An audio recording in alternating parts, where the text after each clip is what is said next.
नमस्कार। आज के इस वीडियो में दैनिक जागरण के संपादकीय से 456 शब्दों के डिक्टेशन को हम लोग आउटलाइंस के साथ लेने वाले हैं। अगर आपको इस डिक्टेशन के आउटलाइंस की ज़रूरत है तो आप हमारे शॉर्ट हैंड टीम ऐप को प्ले स्टोर से डाउनलोड कर सकते हैं, और अगर आपको इस डिक्टेशन के PDF की ज़रूरत है तो आप हमारे टेलीग्राम ग्रुप को ज्वाइन कर लें। लिंक इसी वीडियो के ठीक नीचे डिस्क्रिप्शन बॉक्स में आपको मिल जाएगा। इस डिक्टेशन को हम लोग 3 अलग अलग स्पीड में लेंगे।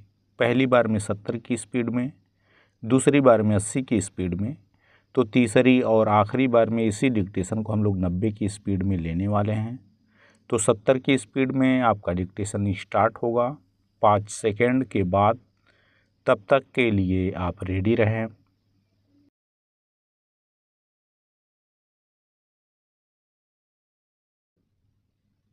स्टार्ट। कांग्रेस की मुसीबत खत्म होने का नाम नहीं ले रही है। आम चुनावों की घोषणा के बाद से शायद ही कोई दिन ऐसा बीता हो जब किसी कांग्रेस नेता के पार्टी छोड़ने या नाराज होकर घर बैठने अथवा अपने पद से त्यागपत्र देने की खबर ना आई हो। इसी सिलसिले के बीच गत दिवस यह खबर आई कि इंदौर से कांग्रेस प्रत्याशी अक्षय कांति ने नामांकन वापसी के अंतिम दिन उम्मीदवारी वापस ले ली और भाजपा नेताओं के साथ हो लिए।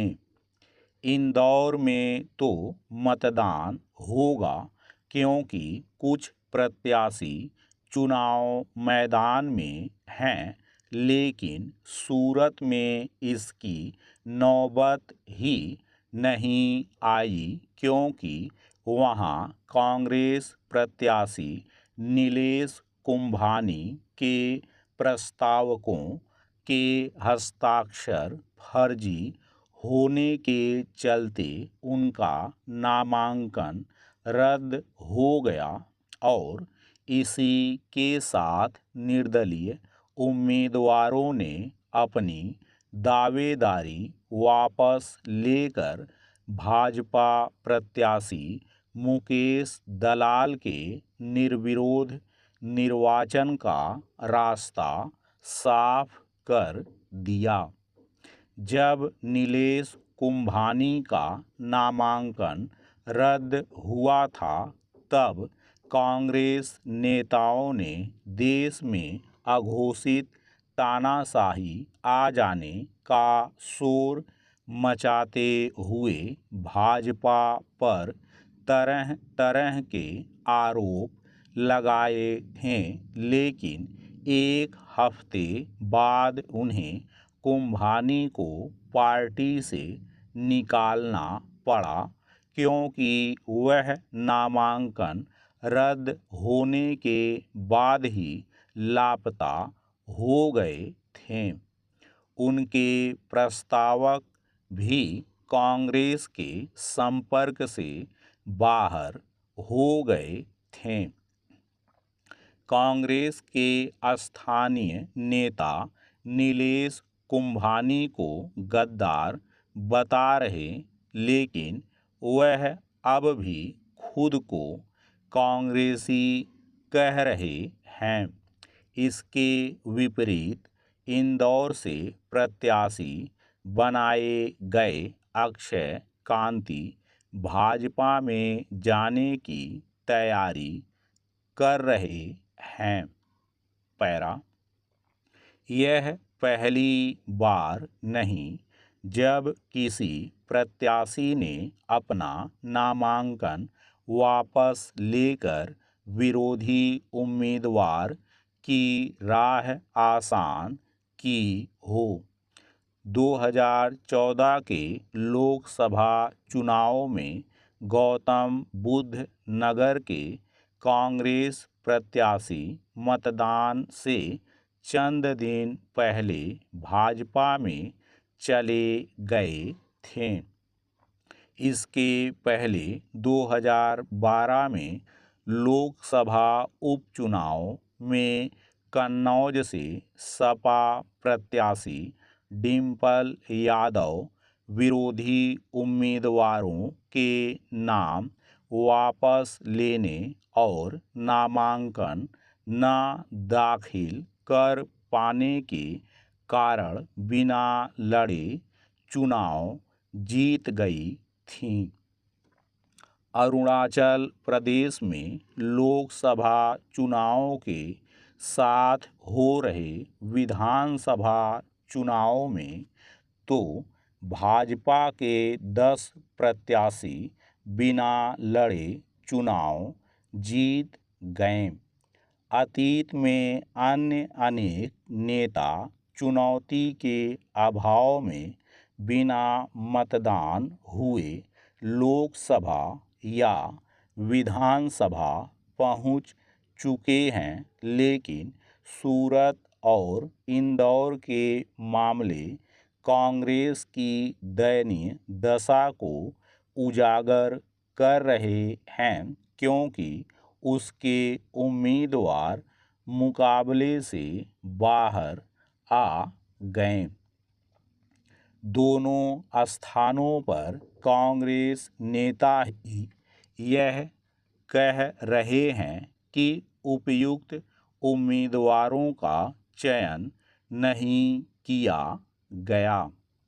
वैसे तो प्रमुख दलों के उम्मीदवारों के प्रति कुछ ना कुछ असहमति और असंतोष रहता ही है, लेकिन यह सामान्य बात नहीं कि कोई नेता प्रत्याशी बनने के बाद चुनाव लड़ने से पीछे हट जाए। अच्छा हो कि कांग्रेस नेतृत्व उन कारणों की तह तक जाए जिनके चलते ऐसा हो रहा है और उसकी किरकिरी हो रही है। स्टॉप। दोस्तों, इसी डिक्टेशन को दूसरी बार में हम लोग 80 की स्पीड में लेंगे और आपका समय स्टार्ट होगा 5 सेकंड के बाद। तब तक के लिए आप रेडी रहें।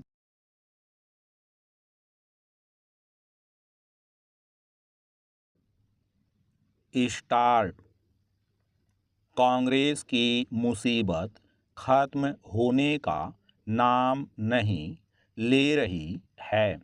आम चुनावों की घोषणा के बाद से शायद ही कोई दिन ऐसा बीता हो जब किसी कांग्रेस नेता के पार्टी छोड़ने या नाराज होकर घर बैठने अथवा अपने पद से त्यागपत्र देने की खबर ना आई हो। इसी सिलसिले के बीच गत दिवस यह खबर आई कि इंदौर से कांग्रेस प्रत्याशी अक्षय कांति ने नामांकन वापसी के अंतिम दिन उम्मीदवारी वापस ले ली और भाजपा नेताओं के साथ हो लिए।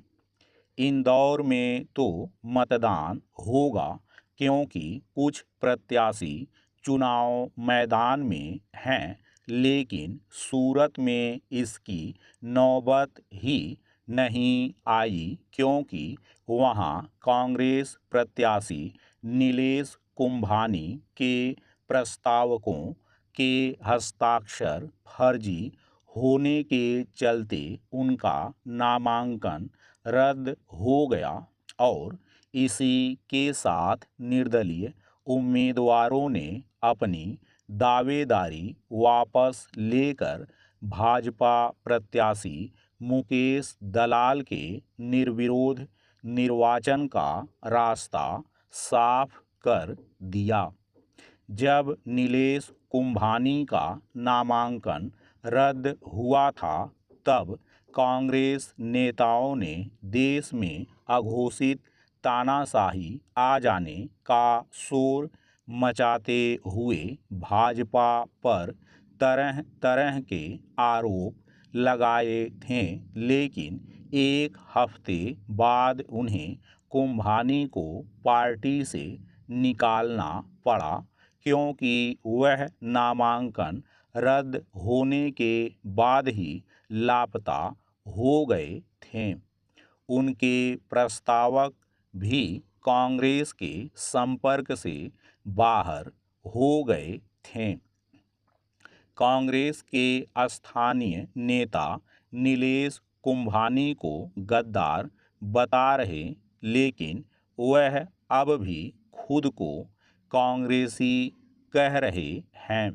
इसके विपरीत इंदौर से प्रत्याशी बनाए गए अक्षय कांति भाजपा में जाने की तैयारी कर रहे हैं।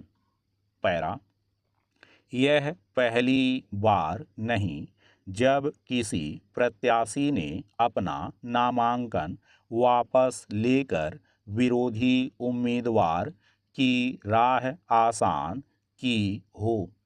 2014 के लोकसभा चुनाव में गौतम बुद्ध नगर के कांग्रेस प्रत्याशी मतदान से चंद दिन पहले भाजपा में चले गए थे। इसके पहले 2012 में लोकसभा उपचुनाव में कन्नौज से सपा प्रत्याशी डिंपल यादव विरोधी उम्मीदवारों के नाम वापस लेने और नामांकन न दाखिल कर पाने के कारण बिना लड़े चुनाव जीत गई थी। अरुणाचल प्रदेश में लोकसभा चुनाव के साथ हो रहे विधानसभा चुनाव में तो भाजपा के 10 प्रत्याशी बिना लड़े चुनाव जीत गए।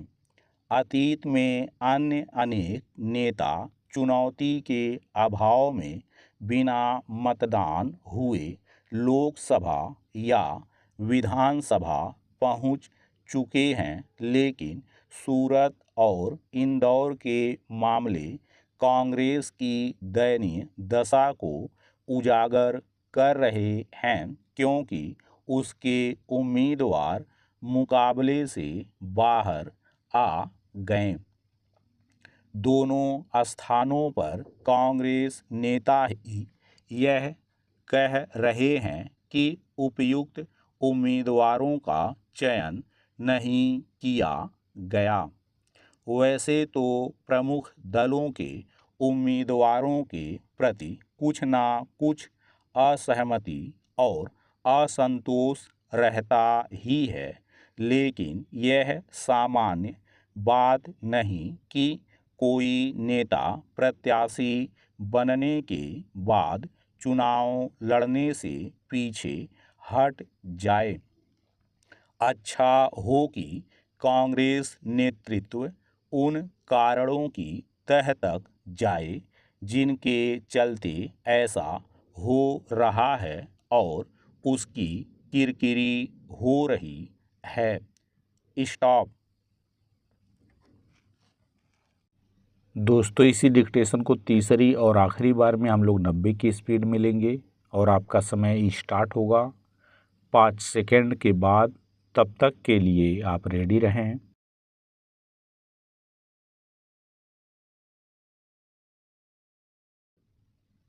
स्टार्ट।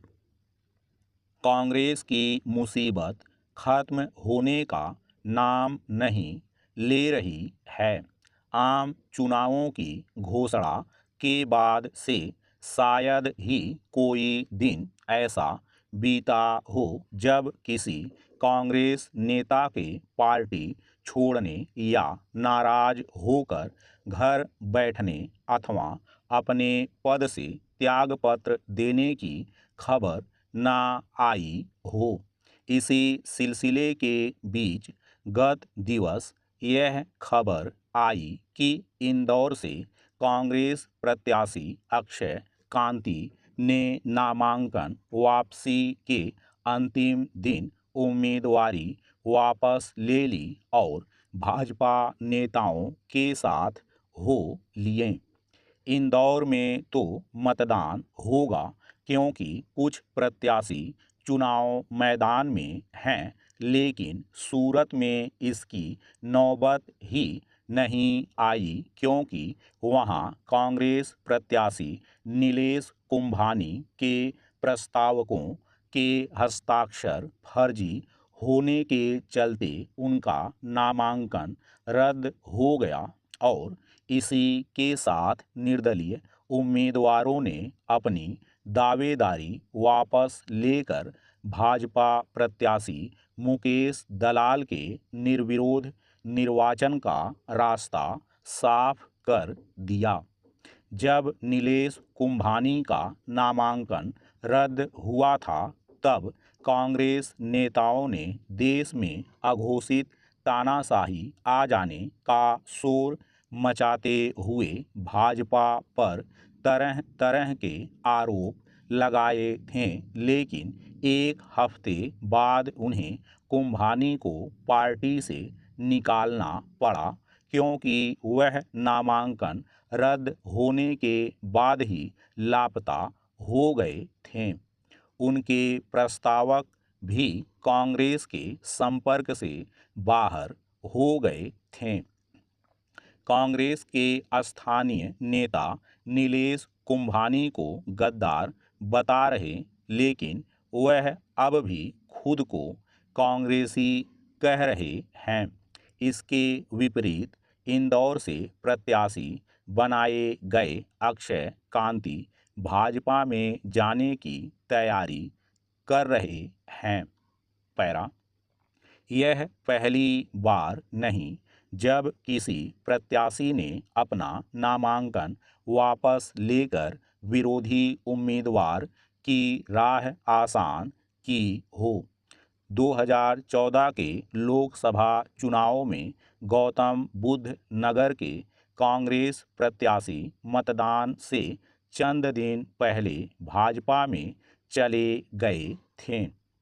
इसके पहले 2012 में लोकसभा उपचुनाव में कन्नौज से सपा प्रत्याशी डिंपल यादव विरोधी उम्मीदवारों के नाम वापस लेने और नामांकन न दाखिल कर पाने के कारण बिना लड़े चुनाव जीत गई थीं। अरुणाचल प्रदेश में लोकसभा चुनावों के साथ हो रहे विधानसभा चुनाव में तो भाजपा के 10 प्रत्याशी बिना लड़े चुनाव जीत गए। अतीत में अन्य अनेक नेता चुनौती के अभाव में बिना मतदान हुए लोकसभा या विधानसभा पहुंच चुके हैं, लेकिन सूरत और इंदौर के मामले कांग्रेस की दयनीय दशा को उजागर कर रहे हैं क्योंकि उसके उम्मीदवार मुकाबले से बाहर आ गए। दोनों स्थानों पर कांग्रेस नेता ही यह कह रहे हैं कि उपयुक्त उम्मीदवारों का चयन नहीं किया गया। वैसे तो प्रमुख दलों के उम्मीदवारों के प्रति कुछ ना कुछ असहमति और असंतोष रहता ही है, लेकिन यह सामान्य बात नहीं कि कोई नेता प्रत्याशी बनने के बाद चुनाव लड़ने से पीछे हट जाए। अच्छा हो कि कांग्रेस नेतृत्व उन कारणों की तह तक जाए जिनके चलते ऐसा हो रहा है और उसकी किरकिरी हो रही है। स्टॉप।